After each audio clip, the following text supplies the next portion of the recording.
Thanks so much for joining us here at noon. I'm Brooke Hash. Valhalla Golf Club is about to add another world-class event to its Champions Board. For the first time in more than 50 years, the LPGA's Solheim Cup, that premier event in women's golf, will come to Kentucky. Slated for late summer or fall of 2028, this will be a $60 million impact to the Bluegrass state. While hometown hero Muhammad Ali was the heavyweight champion, there was an LPGA event here in Louisville called the Bluegrass Invitational. Champions like Kathy Whitworth, Mickey Wright, Joanne Carner, Donna Capone, and Carol Mann all won here. We're building off of this awesome history. This is not the first time, as you just heard, the LPGA has played in Kentucky, dating back to that Bluegrass Invitational. It happened out in Prospect in the 60s and 70s. Now, this year's Solheim Cup will be held in Gainesville, Virginia, come September 13th through the 15th, and then in the Netherlands for the first time in 2026. We'll have continuing coverage on this story with our sports team starting tonight at WHAS 11 News at 4 o'clock. A business in the Bar District of the Highlands is trying to put rumors to rest, saying it's not to blame for last weekend's deadly shooting. The general manager over at Baxters 942 Bar and Grill tells us he was working when that shooting happened just before 2 a.m. Sunday. He said the bar was given hours worth of surveillance video to police trying to piece together what all happened. LMPD said they were called to the original Highlands, an area known for its late night bar scene, where 2 people were killed in that shooting and another injured. The general manager at Baxters and the Bar and Grill there reiterated that it does not condone violence and believes some people are blaming it solely because it's a club. When you get a horde of people in anywhere, it's been proven all over the country. Things are going to happen, or it's just a high possibility. But we don't try to do that. That's why we say we keep our line this way. We try to keep the sidewalk clear. Metro Police and the Alcoholic Beverage Control Unit are now investigating, and as of today, no arrests had been made in this case. A Metro councilman also told us after that shooting it was likely gang-related. Anyone with information is asked to leave an anonymous tip by calling 574 LMPD. And these signs did not last very long at all. Highlands residents sent us these photos of yellow flyers posted along sidewalks and buildings around Baxter's 942 Bar and Grill. It's asking community members to shut that place down, alleging it's responsible for the violent crime in the neighborhood. Those flyers were gone before 10 o'clock this morning. The 2 Louisville bars have now raised their minimum age requirement for customers. Dee Muldrow, the co-owner of Groove Sports Bar and Lounge in downtown Louisville, says he wants to make sure patrons feel safe. To work toward that, he said people now have to be at least 30 years old to stay past 9 p.m. on Friday and Saturday nights. Most of our weekend patrons are 30 and older anyway, or the older crowd. So we cater to that environment. We cater to that environment. So this just underscores that 30 and up crowd, the older crowd, more mature crowd with live, consistent entertainment. So we're just trying to make sure we maintain that vibe, that demographic. And then Joe's Palm Room over in the Russell neighborhood now caters exclusively to people 30 years and older at all times. Louisville's interim police chief Paul Humphrey walked away from a crash unharmed yesterday in the Algonquin neighborhood.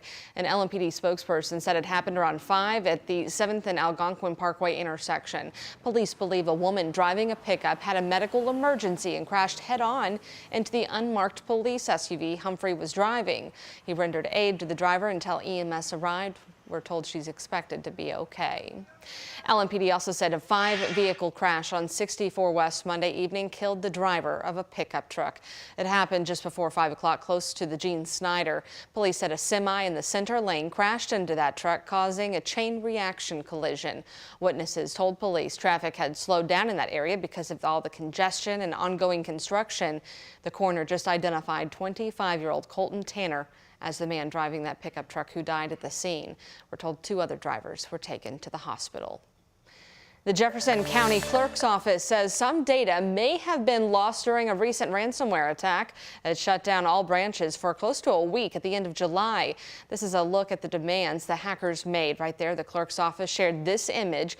It says that we will make your business stop forever. It went on to say systems would be restored after payment. There is no dollar amount. The way that the screenshot reads and the way that the hackers presented it to us on the one message that we saw from them, because there was no negotiation, and all it said on the message was, to get your information back, you need to contact us. The clerk's office said it's been advised not to communicate with the hackers as it could provoke another attack. It's now conducting a forensic analysis to better understand what information was compromised. 12:04 here on your Tuesday, and looking at that forecast outside, a pretty picture perfect day, a replica of yesterday, Sam. Yeah, it's going to be really nice here, Brooke. There's been a lot more sunshine this afternoon and so far through the midday hours than what I originally anticipated. Now, we did have some passing showers earlier this morning, and late last night, that was the first rain that we saw in 10 days. We're actually sitting at below an inch so far month to date with rain. So we're desperately in a little bit of a hole when it comes to month to date rainfall. So we definitely need to be seeing that. We'll be seeing rain locally in our area later this week, but for now, we're staying completely quiet. Rounds of sunshine in the forecast.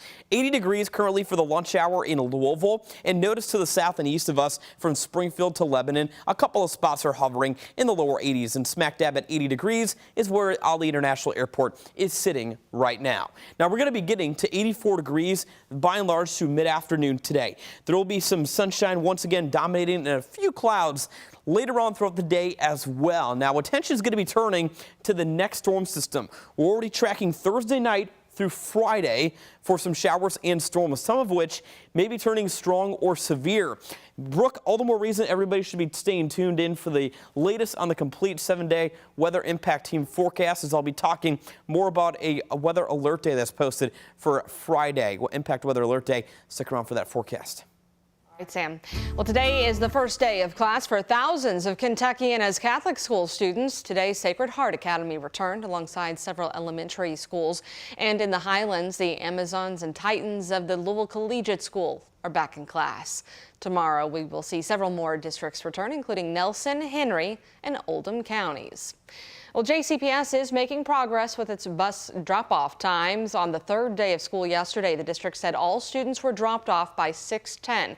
That's 20 minutes earlier than Friday and a 50-minute improvement from the first day of school.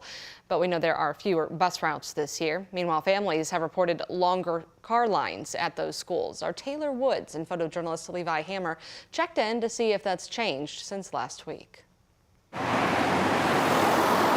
car rider line at No Middle School has picked up its pace over the last 3 days, clearing in just 20 minutes compared to the bumper-to-bumper traffic on the first day of school.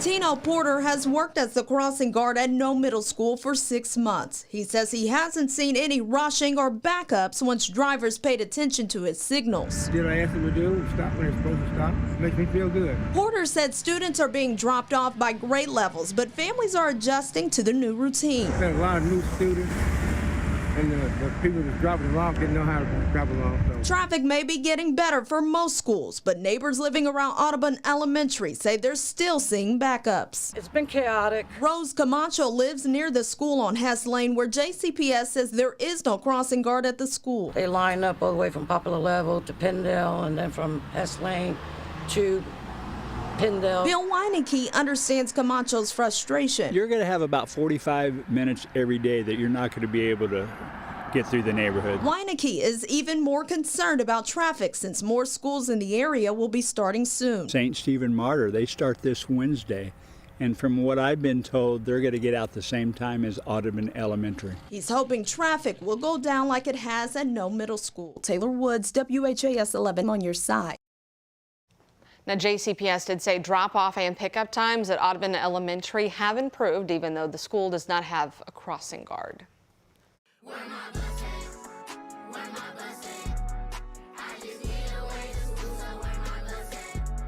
Well, it is the newest video from the Real Young Prodigys, a hip-hop group of Louisville kids known for their original music. This song, Where My Bus At, of course, highlighting JCPS's new transportation plan.